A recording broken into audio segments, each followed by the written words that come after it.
ఆధ్యాత్మికతకి హృదయం లాంటిది ఏకత్వం. ఏకత్వం ఎప్పుడు తెలుస్తుందంటే, చూడండి, మనం చూడటానికి మన మనసుకి నామరూపాలతో కూడినవన్నీ కూడా పదార్థాలుగానే కనపడతాయి. ఉదాహరణకి మన దేహమే తీసుకుంటే, మన దేహంలో ఏ భాగాన్ని అయినా కానీ 1,00,000 రెట్ల భూతద్దంతో చూస్తే అంత కణాలుగా ఉంటుంది. ఆ కణాన్ని 1,00,00,000 రెట్ల మైక్రోస్కోప్తో చూస్తే అంత అణువులుగా ఉంటుంది. ఆ అణువుల్లో ఇంకా సూక్ష్మంగా ఇంకా 1,00,000 రెట్ల భూతద్దంతో మైక్రోస్కోప్తో చూస్తే అంతా చైతన్యమే ఉంటుంది. అంటే అంతా కాంతిగానే ఉంటుంది. అంతా ఏకత్వమే ఉంటుంది. ఇప్పుడు నీ యొక్క 3 దేహాలు కూడా అంతా ప్రకాశమే. అంటే ఏ ప్రకాశం? మనోప్రకాశం. నీ వాస్తవ స్వరూపం ప్రకాశం. అంటే మనోదేహాలకి అతీతంగా ఉన్న చైతన్య ప్రకాశం నీ వాస్తవ స్వరూపం. అంటే నీ మనోదేహాలకి అతీతంగా ఉన్న ఆ చైతన్య స్వరూపం ఎంతో తేజస్సుతో ఉన్న ప్రకాశం. మనం వెలుగు అంటే సూర్యుడు వెలుగనో, చంద్రుడు వెలుగనో, నక్షత్రాల వెలుగనో, దీపపు వెలుగనో, బల్బుల వెలుగనో ఇలా మనం ఈ భావంతో ఉంటాం. అంటే మనం బాహ్యంలో చూసే వెలుగే అసలైన వెలుగు అన్న భావంతో ఉంటాం. కానీ మన మనోప్రకాశం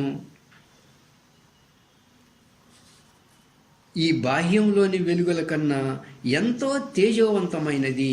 అది ఎలా అంటే, మనం బాహ్యంలో వెలుగుంటేనే మనం ఈ దృశ్యాలన్నీ కనపడతాయి. కానీ చీకట్లో, నిద్రలో మనకి కలలు వచ్చినప్పుడు ఆ స్వప్నాలు ఎంతో కాంతివంతంగా ప్రశాంతంగా ఉంటాయి. అలా నిద్రలో, కలలో కూడా దృశ్యాలన్నీ ఎంతో కాంతివంతంగా ఉంటాయి.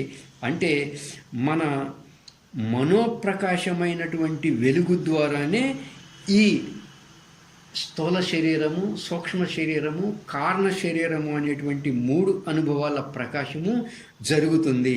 కానీ వాస్తవంగా చూస్తే మన మనసు ఈ జ్ఞానేంద్రియాల ద్వారా ఈ స్థూల దేహాన్ని, సూక్ష్మదేహాన్ని, కారణదేహాన్ని ఇలా నామ రూప పదార్థాలుగా చూస్తుంది.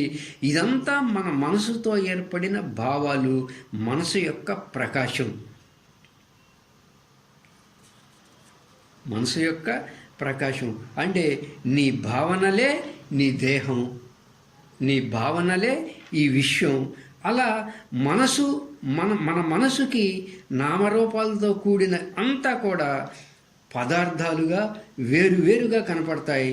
కానీ మహాసూక్ష్మ దృష్టితో, అంటే దేహం నుంచి కానీ, జీవ పదార్థాల నుంచి కానీ, నిర్జీవ పదార్థాలలోని ఏ భాగం నుంచి అయినా సరే ఒక మహాసూక్ష్మ దృష్టితో నిశ్చితంగా పరిశీలిస్తే అంత ఏకత్వమే ఉంటుంది, అంత చైతన్యమే ఉంటుంది. అలా అంత చైతన్యమే ఉంటుంది, ఏకత్వమే ఉంటుంది అని తెలుసుకోవడమే ఆధ్యాత్మికతకి హృదయం.